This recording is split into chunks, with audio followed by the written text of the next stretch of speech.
It's 2 a.m. Your eyes are burning, the textbook is a blur, and you're mainlining coffee like it's life support. The big exam is in 6 hours. You've been cramming for 10 straight, highlighting, rereading, highlighting again, and you feel weirdly confident as you finally stumble into the test. And then, blank. The concepts you just reviewed evaporate under pressure. The facts are fuzzy, just out of reach. You survived the all-nighter. The knowledge didn't. This isn't a failure of effort or intelligence. It's a failure of strategy. Your brain actually hates cramming. And the shocking secret to remembering more isn't studying harder, it's scheduling your forgetting. Today on Brainful Bites, we're breaking down the spacing effect, one of the most reliable laws of learning, and turning it into a simple memory schedule that 10 times your retention for exams, languages, code APIs, and workplace procedures. Let's start with the core idea. Cramming feels productive because everything looks familiar, but familiarity isn't memory. The spacing effect says, take the same total study time and split it into multiple sessions separated by gaps. Long-term memory skyrockets. We've known this for a long time. In 1885, Hermann Ebbinghaus mapped the forgetting curve. Memory plummets quickly, then declines more slowly. He also found the antidote. Distributed repetitions flatten that curve. Each well-timed review acts like a reinforcement beam under your knowledge. Fast forward a century. A 2006 meta-analysis by Cepeda and colleagues synthesized 317 experiments and confirmed that spacing beats massed practice across ages, topics, and settings. And in 2008, the same team showed the best gap depends on how long you need to remember. More on that in a minute. If learning had laws, spacing would be law number 1. Why does spacing work so well? 4 big reasons. 1. Study phase retrieval. After a gap, your brain must actively pull the information back up. That effort is the workout. Passive rereading feels safe, but retrieval is what actually strengthens the memory trace. Tests don't show you the answer, you have to produce it. Spacing trains that exact skill. 2. Encoding variability. Different sessions mean different moods, cues, and examples. You're building multiple roads to the same destination. When you later need that fact, there are more routes back. 3. Deficient processing, also known as the familiarity trap. When you repeat something immediately, it seems easy and your brain goes on autopilot. You process it shallowly because it feels known. Spacing resets attention and forces deeper processing. 4. Consolidation. Time, especially sleep, helps stabilize memories. Your brain literally replays and strengthens traces offline. Spacing gives those biological processes room to work. Important caveat. Massed practice can boost immediate performance, like a quiz 5 minutes after you study, while spacing dominates for delayed tests, which is what real life mostly is. If you want it to stick next week or next year, spacing wins. Okay, so what's the perfect gap? There isn't one magic number for everything, but here's the practical rule backed by that 2008 Cepeda work. Set your first review gap to roughly 5 to 20% of your total retention horizon, then keep stretching. In plain English, the longer you need to remember, the longer your gaps can be. If your final test is in 1 month, review in about 3 to 6 days. If your final test is in a year, review in about 3 to 6 weeks. Let's make this real with a quick memory schedule playbook. We'll give you templates, then a way to adjust them on the fly. The memory schedule. Templates you can steal today. Pick your need-to-know-by date, then choose a template. Each bullet is a retrieval session. Quiz yourself before you peak. For a goal in 1 week, learn on day 0, then review on day 1, day 3, and day 6. For a goal in 1 month, learn on day 0, then review on day 3 or 4, day 10 to 12, day 21, and day 30. For a goal in 3 months, learn on day 0, then review at 1 week, week 3, week 6, week 10, and week 13. For a goal in 6 months, learn on day 0, then review at 2 weeks, week 5, week 9, week 14, week 20, and week 26. For a goal in 1 year, review at week 3 or 4, month 2, month 4, month 7, month 10, and month 12. What about equal spacing versus expanding spacing? In practice, both beat cramming. Expanding shorter gaps early, then longer, is easy to manage and works well. Equal gaps can also work. Choose whichever you'll actually follow. How do you adjust on the fly? Use desirable difficulty. The sweet spot is some effort, not constant failure. Here's a super simple 3-point check during each review. 0 equals blank or lots of errors, shorten the next gap. 1 equals partial recall with effort, keep the next gap similar. 2 equals solid recall with a little effort, lengthen the next gap. If recall is instant and effortless multiple times, you can retire that item or move to much longer maintenance gaps. 2 quick science-backed boosts to your schedule. Retrieval, not rereading.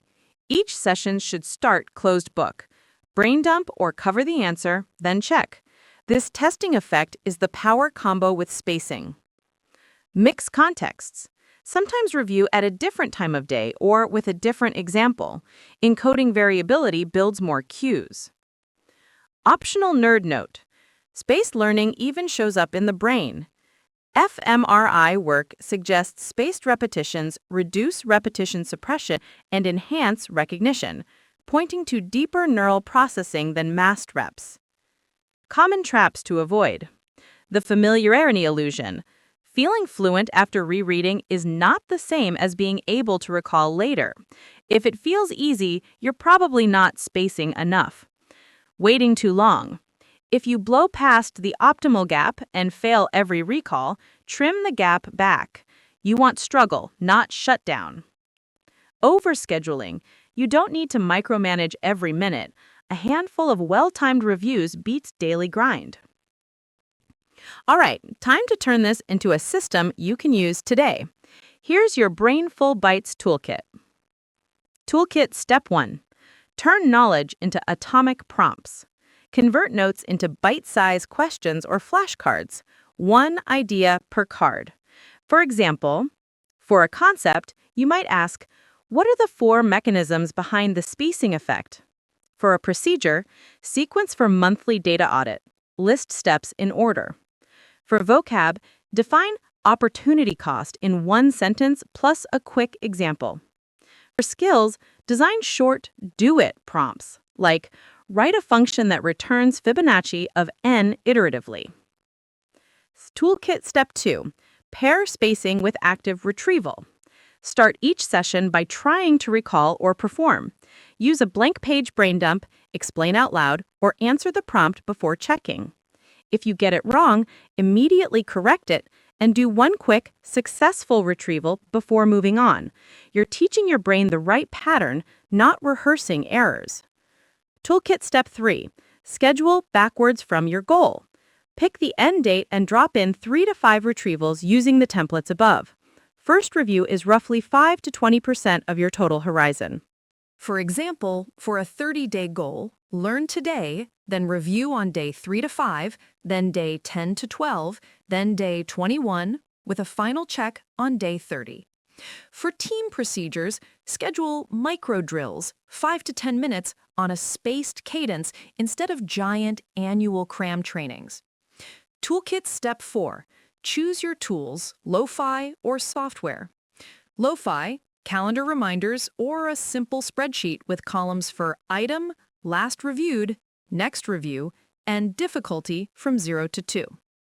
Software. Spaced repetition apps auto-schedule gaps based on your answers. Tag items by course or project. Keep cards atomic. Hybrid. Use apps for facts and a calendar for larger skills and scenario drills. Toolkit Step 5. Adapt with desirable difficulty. After each review, mark difficulty from 0 to 2. If it's a 0, move the next review sooner. If it's a 2, repeatedly stretch the gap or retire the item. Aim for a general success rate where recall takes some effort. If everything is easy, you're under-challenged. If everything is failing, shorten gaps. Pro tips and edge cases. Last-minute prep? Use intra-day spacing. A morning quiz, then an afternoon quiz, then an evening quiz, sleep, and a final morning quiz. Even short gaps plus sleep beat one long cram. Mixed materials? Group by retention horizon. Daily vocabulary for a semester gets a semester schedule. Exam-specific formulas gets a shorter, tighter schedule. Complex skills? Pair spacing with interleaving. Don't just practice one type of problem, rotate types across sessions to build flexible retrieval. Maintenance mode, or permastore.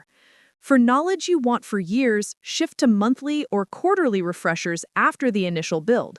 Long-term studies show wide spacing sustains memory over years. Context cues. Add a quick tag to cards where, when you'll use it. Meeting, code review, lab. Retrieval routes multiply when cues match your real use cases. Beware performance versus learning.